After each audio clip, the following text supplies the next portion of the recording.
This third part of Chapter 8 explains how to draw shear and moment diagrams for overhanging beams and cantilever beams.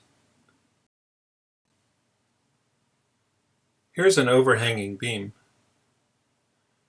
Use sum of the moments to find R sub B, and then sum of the forces to find R sub A. Next, draw the shear diagram by following the forces. The first force acts on the beam downwards at 12 kilonewtons, so the shear diagram starts by going down also. This is a little different from the previous shear diagrams. Follow the forces across the beam until you get to the far end.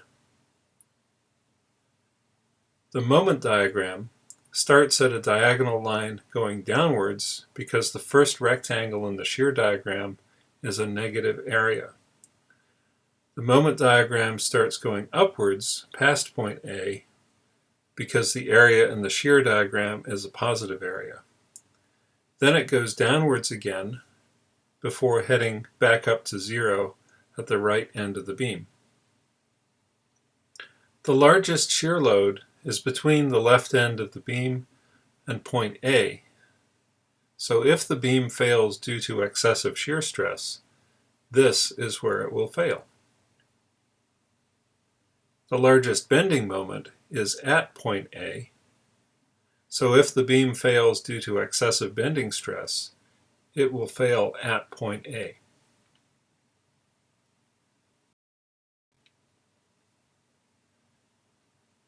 This cantilever beam has a support at the left end.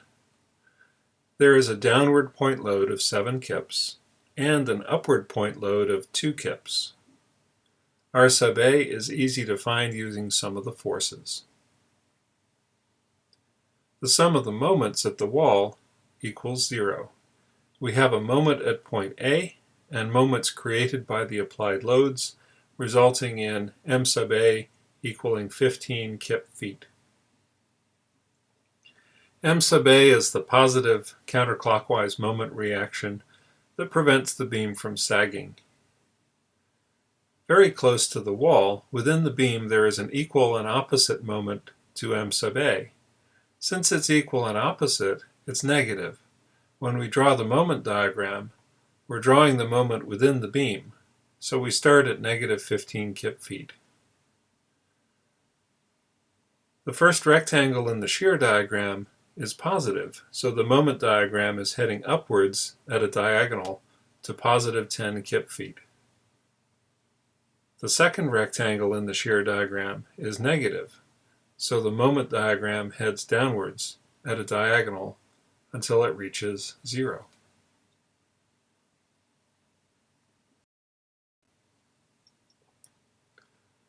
What if we flip the cantilever beam around and solve its mirror image? The reaction force is the same as before, and the reaction moment at B is negative, indicating that the arrow is drawn the wrong way. The reaction moment is actually clockwise. The shear and moment diagrams are similar to what we had before, but flipped. The maximum shear value, when you take the absolute value, is still 5 kips, and the maximum moment is still 15 kip feet at the wall.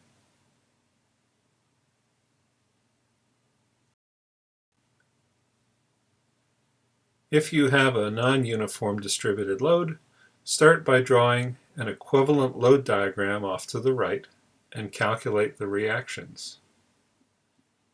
In this loading case, the shear load continues to get larger as we move to the right, so the shear diagram is a second-degree parabola. This means that the parabola is a function of x squared, where x is the distance along the beam. The moment in the beam equals the area of the shear diagram up to that point, so it's a third-degree parabola. This parabola is steeper as it approaches the wall.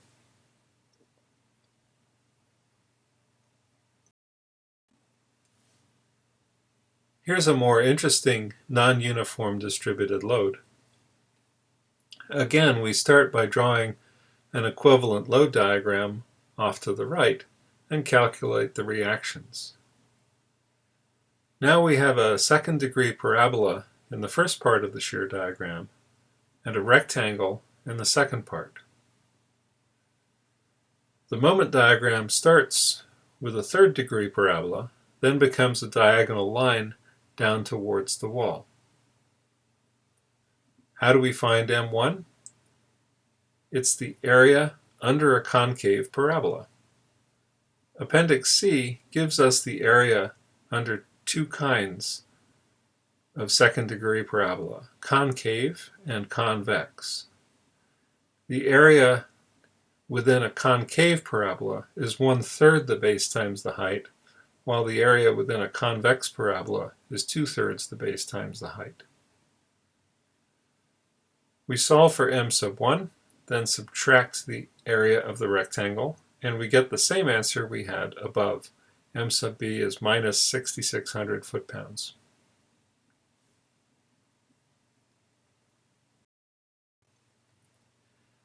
As you solve shear and moment diagram problems, you will notice that point loads produce rectangles in shear diagrams and triangles or trapezoids in moment diagrams.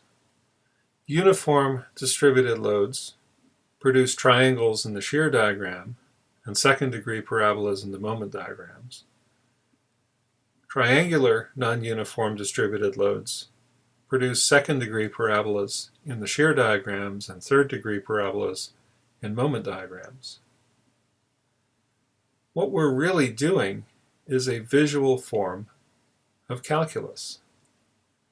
As we move from load diagram to shear diagram to moment diagram, we're performing integration, because an integral is nothing more than the area under a curve. Going the other way, we're taking derivatives, which are just slopes. The slope of the moment diagram is the value of the shear diagram. The slope of the shear diagram is the value of the load diagram.